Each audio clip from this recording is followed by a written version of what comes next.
Testing, testing, 1, 2, 3. All right, hello everyone. My name is Kelly. I'm here because Paige actually asked me if I wanted to speak at Blurry. I have no idea what Blurry is. This is my first Blurry conference. I'm really excited to be here. Also, it's in a bar. That's awesome. So these cool lights. I'm just excited to be here. And that worship was awesome. And everyone on that stage is really talented. I'm just like so impressed with it. But I actually wanted just to say, sorry, Ben, you are so talented. You are so anointed. And you have such a gift that you should not be hiding that. That is incredible. Anyway, and that's done. See you guys later.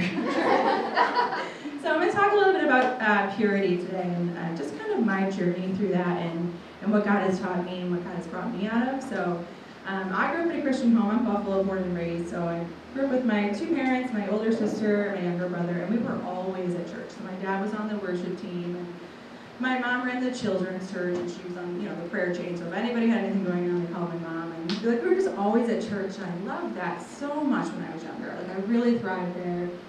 And sorry, it's a little warm. So we were just always there. All my friends were there. We were just constantly at church, and I really enjoyed that. And then somewhere around the middle school years, things changed for me, and I was so uninterested in being part of church, so uninterested in being there 5 days a week, so uninterested in being part of a youth group. And I just, I had this crazy world that I was trying to chase. I was like, I've got to figure out who I am. I've got to let my wings fly. And I just had this crazy idea that I was being stunted by the church. So I really started hanging out with a pretty bad crowd and got myself into a lot of trouble. And just kind of drinking and hanging out with the wrong crowds, getting into fights, that's not even cute, whatever. But I was just apparently a very angry child. So my school was not happy with my behavior and told my parents that I could not come back for my 8th grade year and told me that I had one other option, which was to go to the school that is no longer in existence. You'll probably figure out soon why. But I went to a discipline school, and I talked a big game, and I was like, I'm ready. I need more people like me in my life. And I went there, and I was petrified. I was so scared. And I met a girl, and I said to said girl, hi, what's your name? My name's Kelly. And she's like, oh, my name is, just protecting her identity here. I won't say her name, but she's like, what are you here for? And I was like, oh, detentions, expulsions, fighting. I thought it was so cool, the huge. And she's like, oh, I tried to kill my mom. And I was like, oh, I was on the payphone, because we had payphones back then. I was like, you have to come get me. This is an actual prison. So one of the gifts in my life and one of the curses in my life is that I can fit into any environment that I'm in. So I fit right in with these friends here. So I made even worse decisions. My parents look back on this decision of sending me to this school, and they're terrible decision. Don't send your unruly child to a school with all unruly children. Will fit right in. So I was getting pretty messed up in some drugs and just making bad choices. And my parents quickly pulled the plug on that. I was there for a year. And, oh, thank you so much. Isn't that so cute? So I went back, Gurnell let me back, which was very nice of them. And after being out of that environment, I started to realize that I was making those choices because of my environment and making those choices that were just really defeating me as a person and as a Christian. So when I went back to high school, I started going back to church and building relationships with people in my youth group, and I got really, really close with our youth pastors. So that was really great for me to have those relationships, but I still wasn't a Christian. I was always the person, when I'm in middle school, I'm like, oh, when I'm in high school, I'll serve the Lord. And when I was in high school, I was like, when I'm married, I'll serve the Lord. And then when I'm not married, but there's always something else. I could never serve God right now because I was chasing some dream of living in this world that I just didn't understand. So I went back to church, and we went to this conference, and I was just thinking when Jen was up here talking about the conferences, and one of the biggest points of my grace story comes from being at a conference, comes from being at a place that surrounded me with people that love Jesus. And that's not always our situation. That's not always where we are in the world. So when you get opportunities like this to be in a room and worshiping Jesus together, mountains move. There's a big deal to that. So I was at this conference with my youth group. It was called Niagara 97. You probably weren't born yet, but it's fine. And I was having so much fun. And it was these great speakers and great worship. And then Pam Stensel gets up on the stage, look her up later, And she's the purity lady. She's the one who's going to talk about purity. So let me back up before we get to Pam Stenzel, because my junior year, sophomore, junior year, I started dating somebody, and he didn't mind that I went to church. It was fine. He was like, you can go, I don't mind. And I was like, you're so supportive. Thank you. Like, he was very uninterested in my Christian life. So I was like, guys, he doesn't even mind. Like, he loves me. So I lived this, on Wednesdays and Sundays, I was Christian, and every other day of the week, I was somebody totally different. We're just going to get real here, friends. I was sleeping with my boyfriend, and then, not on Wednesdays, because I was a Christian, I would never do that. But then I would go to church, and I'd feel so guilty and so awful, and I couldn't tell anybody, because then they would know my offense, and what would I do with that? So, I lived this Christian life twice a week, and it was so great. So Pam Stenzel gets up on the stage, and I was like, I know what she's up to. I know she's going to try and convict me. I just know it. So she starts talking, and the whole time she's talking, I'm like, she's going to give an altar call. I know it. She's going to give an altar call, and I'm an altar junkie. Like, if somebody says, oh, we're just, anybody does a paper cut, and they want the Lord to heal them, just like come up to the altar, and I would run. I'm like, I'm here. Lord, heal me. So all these, conflicts are running through my head. Like, if I don't get up, they're going to be like, why isn't Kelly getting up? She goes to the altar all the time. And if I do get up, they're going to be like, oh my God, you do it. So I'm running through this conflict her entire conversation. And she was talking, and she started talking about how our self-worth is so tied to what we're invested in. And I was like, okay, I hear you. So she gives an altar call.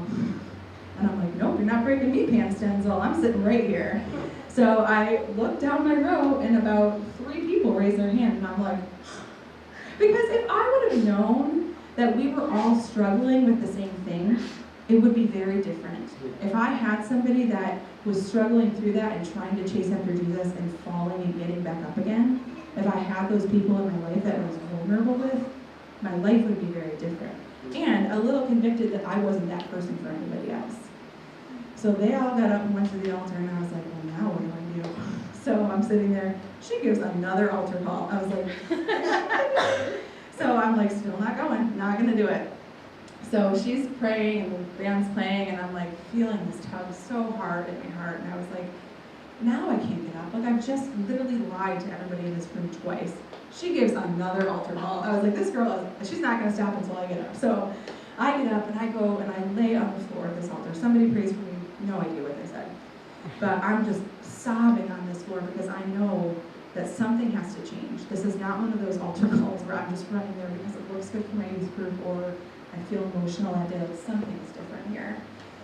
So I get up and I go tell my youth pastors everything. I tell them what I've been doing, how long I've been doing it for, how I've been justifying it, how I feel so stuck and I don't know how to get out of this. And they sat with me, and they prayed with me, and they cried with me, and they just loved me. Like, I was unlovable for a lot of my teenage years, like, unlovable. But my youth pastors just loved me so well. So that was, right after Christmas, and I went back to school, and, being the great Christian that I am now, I walk up to my boyfriend in the halls, and I walk up to him in the halls, and I go, I want my relationship with Jesus more than I want with you. And he didn't say any words, just laughed at me. And I was like, I'm such a good Christian. And I just walked down the halls. And 75 times that day, I was like, what did I just do? Like, this was so stupid. But I kept thinking, no, I'm making this decision, I'm making this decision, I'm making this decision. And just thought I was a great Christian, whatever. I still think I'm really JP Grace Sullivan. It was just a nightmare. So the next couple of days, I was sick, and I didn't go to school. And my mom starts asking me these questions, like, hey, just wanted to see if, possibly you were having sex with this person? And I was like, are you? Don't talk to me. I was so angry at her. Here's a little tip for everybody in the room. If your parents are asking you a question, they already know. This is not a revelation. This is a confirmation. You're being given an opportunity to tell the truth here. So, just so you know. So my mom knew. And I was like, no, definitely not. No, never. And she's like, I think you did. And I was like, no, gosh, no, I would never do that. And she's like, okay, I'm going to go to the store and I'm going to buy you a pregnancy test. And I was so angry. I was like, I'm going to prove her wrong. Because I was sick, throwing up, so she, here we go. So she comes back from the store and she's got pregnancy tests in the bag. And I was like, I don't even want them. This is so dumb. And she's like, I don't want you to take it tonight because your dad actually has to play tonight at church, and that would just be a big deal. And I was like, oh yeah, no, for sure, I'm going to take it. So I go downstairs, and clearly I take the test. And I think in my head, this is going to come up negative. I'm going to go into her room, I'm going to throw it at her, and I'm going to say, told ya. And in like 0.5 seconds, this thing tells me I'm pregnant. And it's like alarms and lights going off in my head. I'm like, oh my gosh, I should probably take another one. I didn't have another one, but I would have. But so I called my youth pastor's wife, and I rambled. I was like, oh my gosh, I wasn't supposed to take it, and I took it. Now what am I supposed to do? I have to leave. I can't be here. And she's like, can you come over? And I was like, yes, for sure, I'll come over. So I go up to talk to my mom. And I don't know what I'm going to say when I walk in my mom's room. I don't know if I'm going to tell her. I don't know if I'm going to lie again and tell her, like, oh, I'm just gonna go hang out with my friends. Like, I didn't know what to say, but I walk into her room, and she's crying, and she's reading her Bible. And she's like, I know. And I was like, oh my gosh, who told you? Like, who told you? And I'm like looking up more. And so she's like, we have to tell your dad. And I was like, oh, we will never tell him. We are never telling my dad ever. And she's like, I have to. Sidebar, in my little discipline school area, I got a tattoo, and we kept it from my dad for a good year and a half. And that mistake will never be made again. So my mom was like, we have to tell him. And I was like, no, he can never find out. That year for Christmas, I repaired my relationship with my parents from that really dark time that we were in, and my dad just cherished me. He just loved me with his whole entire heart. And he bought me a daddy's little girl charm. And I could not look my dad in the face and tell him that I was pregnant. I couldn't do it. And so I literally begged my mom to never tell my dad. Like, he was never going to find out. Like, and she's like, I'm calling him. And I was like, oh my gosh. And my dad's like a gentle giant. He's huge, and his demeanor is just like, it's almost an angry bear, but he's just like this fuzzy, cuddly, loving guy. And like, never has he ever hurt me in my life, but I was petrified of this man. So she calls him at work and tells him he needs to come home. And he's like, why? And she's like, we've got a family situation. And he's like, tell me what it is. And she's like, I'm not going to do that over the phone. And my dad's so stubborn. And he's like, well, I'm just not going to come home. And he's like, well, Kelly's pregnant. Hangs up the phone. I was like, we got to get out of here. We cannot be here when he comes home. So he comes home, and I'm sitting on my bed, and I'm so scared. I'm so scared. And he comes and he sits down next to me, and he puts his arm around me and tells me, I love you. It's going to be okay. And then I didn't talk to my dad for about 2 months after that, because my dad was a broken man. And sometimes I think back to those things that I did, and I thought, I'm just making myself happy. I'm just making myself feel better. I'm just me, and never once thought of all the other people in the world that it affected. And it affected my whole entire family. It wasn't like, oh, Kelly's pregnant, the rest of you are unscathed from this scandal, which a girl getting pregnant in church is a scandal. Let's talk about that. So I chose to have Anthony, which Anthony's here today. If you can just say hi, he's a little cutie. I chose to parent, and I wasn't ready to parent emotionally, physically, spiritually. Like, I had no clue what I was doing. I had a very supportive family, and I knew that I wasn't going to take a mistake that I made and turn into a bunch of mistakes. I knew that because I came from a Christian home, I knew that God is redemptive, and I knew that there's a God of grace that was willing to stand alongside of me, no matter my offense. So Anthony's dad, unfortunately, did not grow up in a Christian home. He grew up in a very abusive home with a lot of drugs. And he was 16 and I was 17. Like, think about that for a minute. If any of you are 16, 17, think about having to make this permanent decision for a temporary choice. And you are affecting every single person around you. So I made the choice, and I tried to reconcile some things with his dad, but it was an abusive situation, and I had very little worth. This is something that I recognized when I was a mom. I would have fallen in love with anybody who gave me attention, bad attention or good attention. If a tree blew in the right way, I'd be like, hello, oh my gosh, good to see you. I would have fallen in love with anything. So this kind of love and worth that was coming into my life, I just accepted it as it was. So in my mind, you could be a little abusive, you can be emotionally and physically abusive, that's fine, I deserve that, I'm not a good person, I don't make good choices. And then it happened one day in front of my kid, and something switched in me. Something in my head said, oh no, my child will not grow up thinking that this is acceptable, thinking that you can treat women like this. And so I made a choice to get a restraining order, and I'll kind of keep this part brief, but we went through 8 or 9 years of custody battles. I was probably in the family court system no less than 75 times. It's not a joke. It's a place that you walk into and you're trying to defend yourself of all the accusations that are being hurled upon you. And it was just a dark time. And Anthony's dad was in and out of jail. And it was one of these things that we were trying so hard to like be the right kind of person, be the right kind of mom. And it felt like I was against all of these other things in the world, and I wasn't a whole person to even be that mom for Anthony. So it was just this very dark time. And Anthony grew up without his dad in his life a lot of the time, and when he was in his life, it was just not a healthy situation. So he was struggling through his own identity, and he was self-harming, and there was just these really dark spaces in our lives. And we started going to the chapel 10 or so years ago, and we were in church, but we just weren't as involved. But we connected with Anthony's small group leader, who is one of my dearest friends. I co-lead a small group with his wife, with all my little friends here. And he came alongside of Anthony and chose to love him. My dad and my brother were so great. They loved Anthony so well, still do.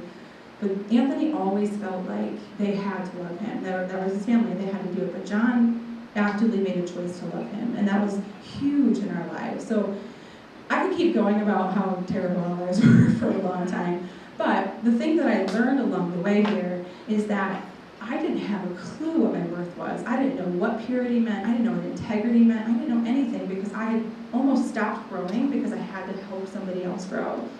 So I have a quick question for you. When I say purity, what do you think that word means? Anybody can shout it.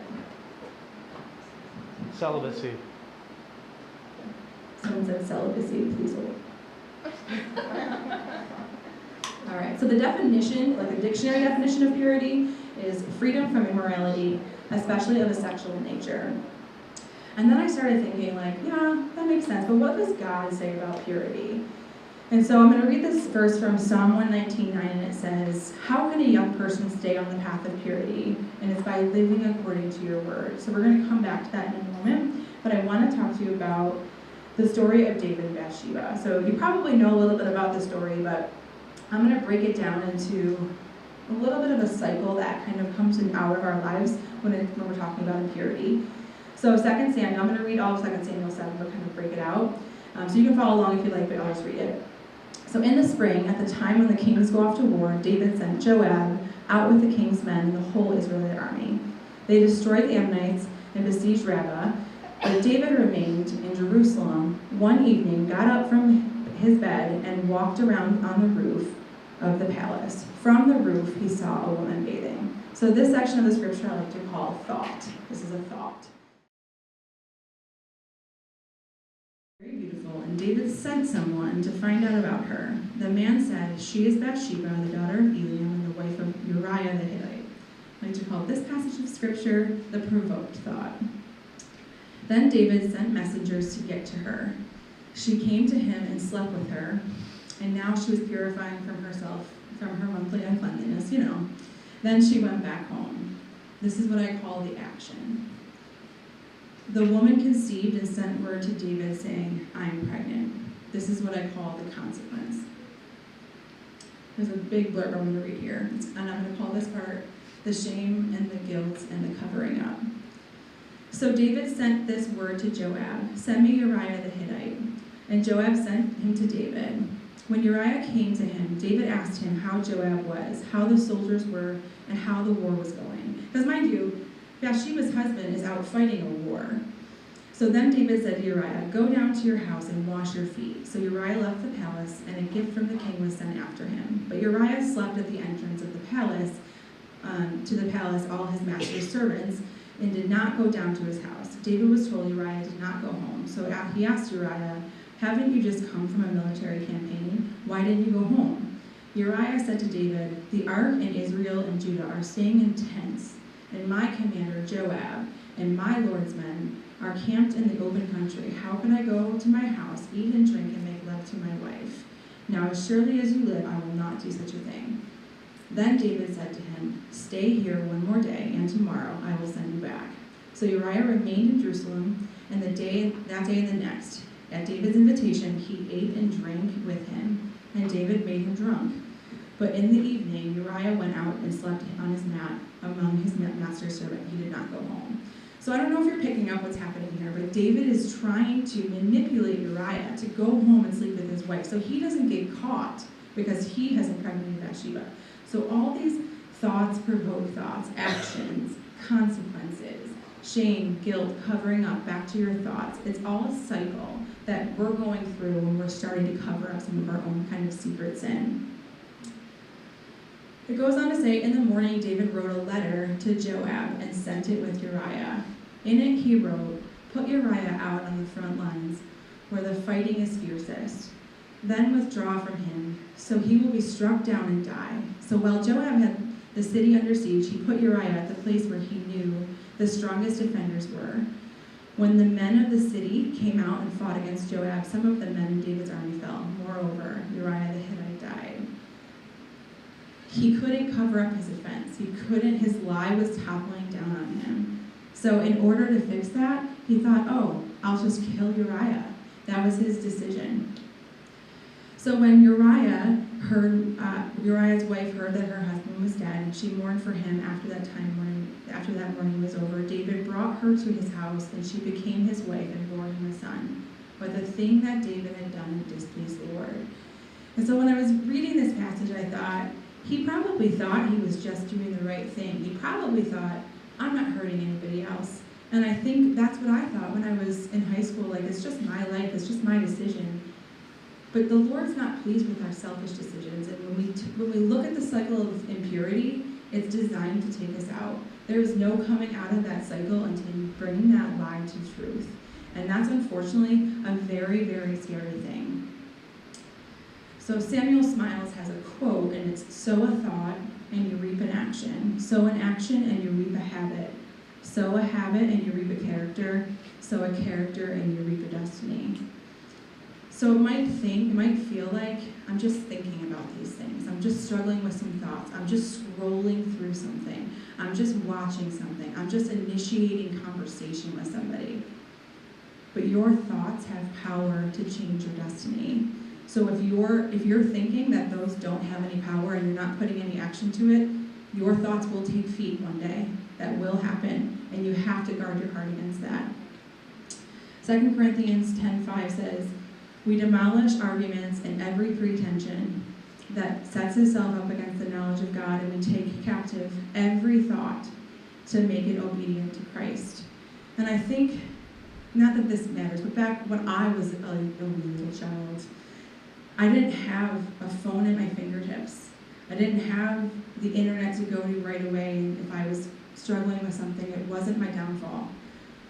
But I still found a way to live that lie. I still found a way to allow my thoughts and my feelings to take over.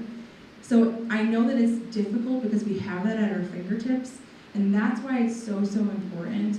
Even with what you're watching, it doesn't have to be some terrible website.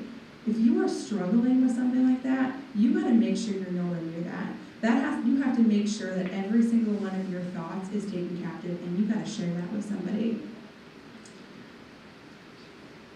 One of the things that I wish that I would have done in high school was, I don't actually like the term purity pact or purity, what's the right way to, you know what I'm talking about? No? Okay. Purity, right? Because I wore my WWJD bracelet around school all the time. I'm pretty sure I smoked weed with this hand and my I just feel like that, it wasn't a hard decision. I was just like, look at everyone, I'm a Christian, look at me. It was just silly. So I struggle a little bit with those kinds of terms and those things. But what I wish I would have done was have some sort of preparation for my life or a decision that I could make about purity, because I didn't. And I would walk into these situations and I was like, oh shoot, here I am with my boyfriend all alone, and also I'm drunk. So all these things were, I didn't prepare at all.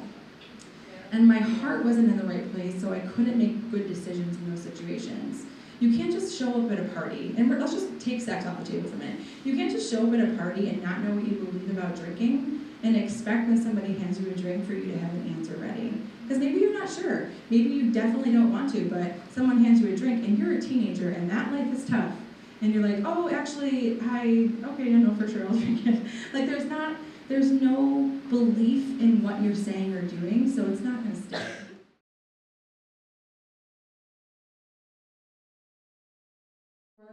23 says, above all else, guard your heart, for everything you do flows from it. So while it's so important that we're making sure our thoughts in the right place, you can't get your thoughts right until you get your heart right. And that's the most important thing, is what you're doing flows directly from your heart.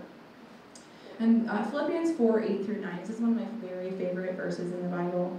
It says, finally, brothers and sisters, whatever is true, whatever is noble, whatever is right, whatever is pure, whatever is lovely, whatever is admirable, if anything is excellent or praiseworthy, think about such things.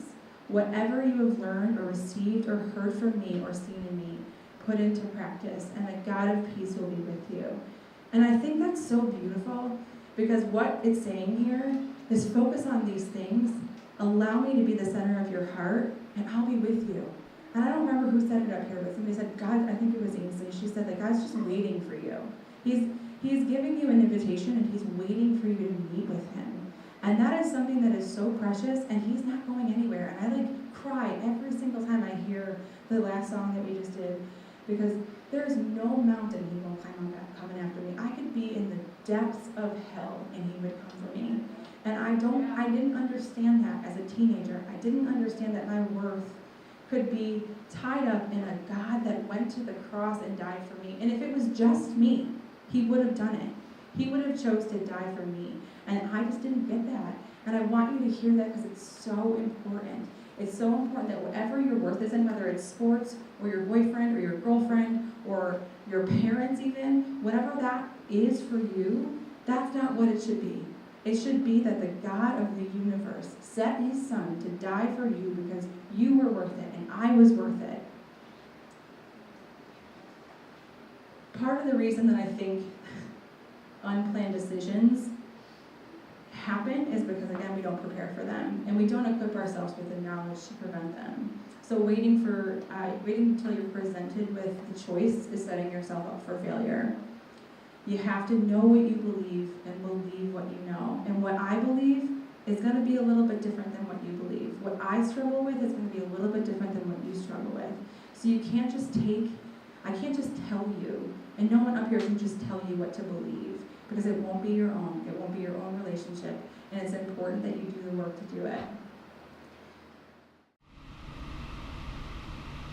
So there's a couple groups of people in the room, I think, and it's those folks that are choosing to stay pure. That was their choice, and it's maybe not as difficult for you. Something that maybe you're not struggling with, and I commend you for that, because I think what's important is that there are people like you that will stand up and say, this is why that's important. There are probably people in the room that are somewhere, I would like to make this decision, and I'm struggling here. And then there's a group of people that were like me in high school that had crossed a line and had no idea how to bring that back. Had no idea when you walk into church, you're guilty. When you walk into church, you feel shame. When you are about to tell somebody, something stops you because it feels impossible. It feels too big to be able to say, hey, I want to be vulnerable and I want to find the truth in the situation, so I'm going to tell you. And I couldn't do that when I was in high school. I literally couldn't. But when I think back to how my whole row was struggling with that, gosh, I wish so badly that I would have known that. I would have known that for me, and I would have known that for them. Because just because my consequence happened to be that I had a baby, their consequences were something very different. So I struggle with purity talks because I sat in a room over and over and over again and heard those conversations, and I was like, great, I'm glad everyone's pure because I'm not. And it's a struggle and this hurts, and everyone's going to find out, and it's so awful. But here's what I know. Like I mentioned, God went to the cross for me. He knew before he ever went to that cross what I was going to struggle with. And he said, I know you're going to struggle with that, and I'm going to pay the price for it because I am a loving and I am a gracious And I am here to forgive you and give you life abundant. It doesn't mean that because we're Christians, we don't have consequences and we don't have bad things that happen to us, but we have a God that gives and we have a God that loves. And I'm so passionate about taking those moments where you feel like things are too big and too impossible and making them come to light. Because here's what happens when you're not telling the truth about your situation. That grows in you and that grows in you. And when you choose to defend those lies, it makes it a little more difficult for you to feel the presence of God. And nobody should be without the presence of God because it's all around us. So it's important. And I'm going to, Gabby, can you go back? I'm going to hijack this situation for a moment. I hope that's okay. Because I believe with all my heart that God gives us opportunities.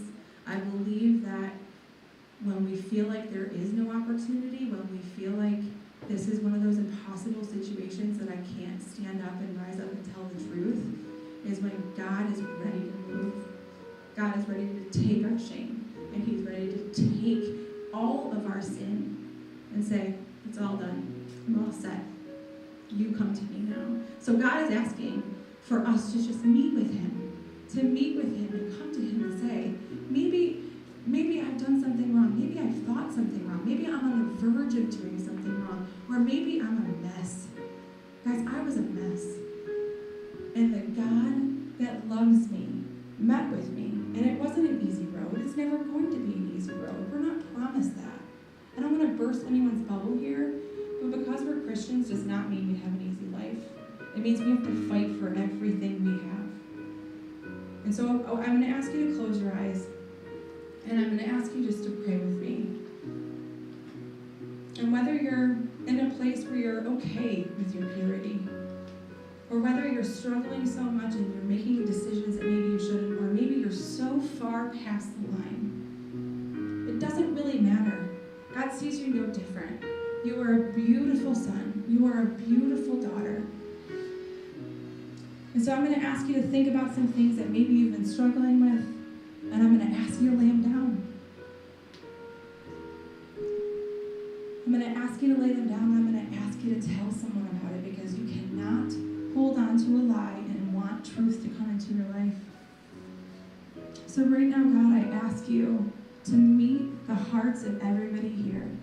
I ask you to come in and convict and love and send grace, Lord God, because we can't do this without you.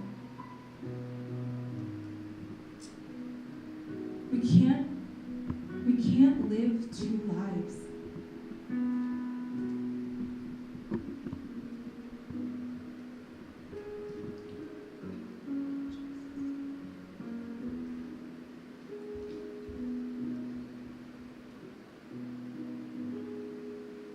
All right, so here's what I'm going to ask you to do. If you are struggling, big or small, it really doesn't matter. If you are struggling, first know, I know that shame. I know that guilt.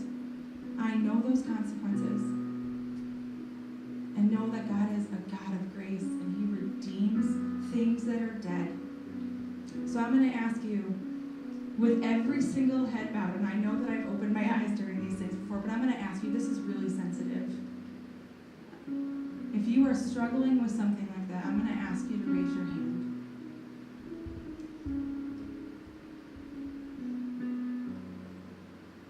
Thank you. You can put them down. Thank you.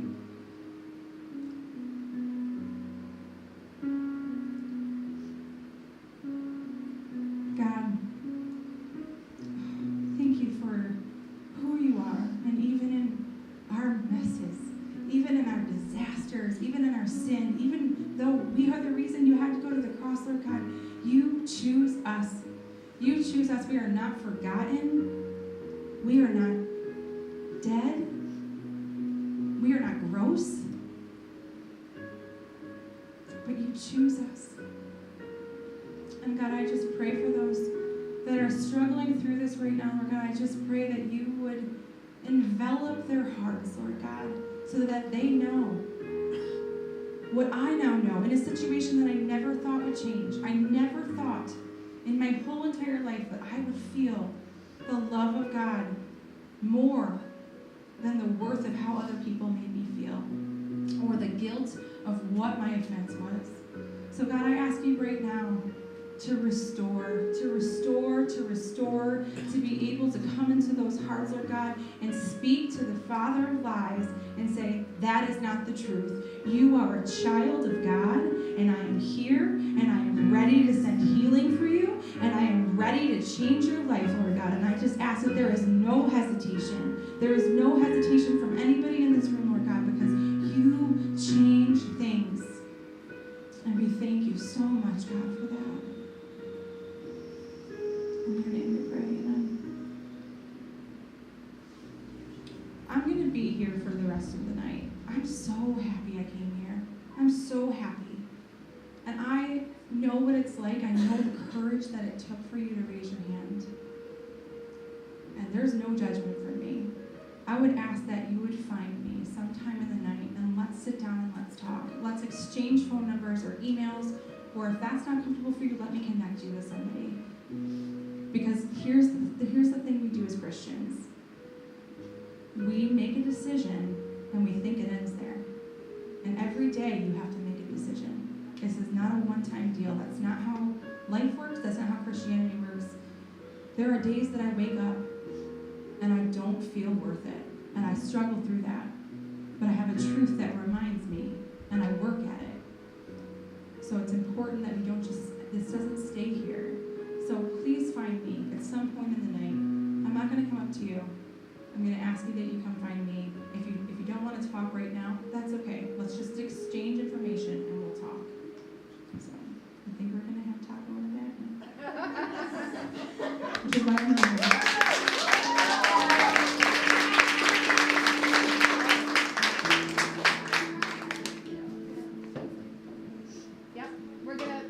Make a line out the door. Everybody can get in line. We're going to have taco in a bag. Time for taco in a bag.